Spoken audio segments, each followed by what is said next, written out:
Verkerk. I'm the Executive and Scientific Director of the Alliance for Natural Health. As a scientist, when you look at the issue of safety and just how safe food supplements are, there is no justification to argue that you need such an elaborate system of legislation that is EU-based, that is applied to all elements of the food supplement industry. There is definitely a place to see some regulation to ensure that there are no cowboys that are importing particular products that may have contaminants or pesticides or harmful ingredients on them. But the scale of the regulatory onslaught that we're seeing is absolutely disproportionate to the risk that these products produce. And of course, the other thing we've got to understand is just how the system is attempting to reframe people's perception of the safety of supplements. The big studies that are conducted on synthetic nutrients that may show a problem with long-term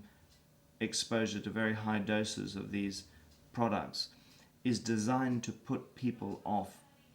food supplements. And it's a little bit like saying, well, should we look at other studies that suggest that there's a problem with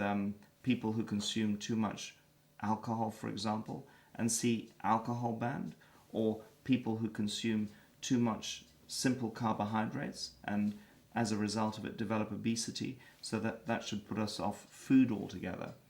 In terms of the maximum levels that are under consideration, unless the sort of models that are currently under consideration are changed, we might see a maximum limit for, say, beta-carotene, that is the amount you find in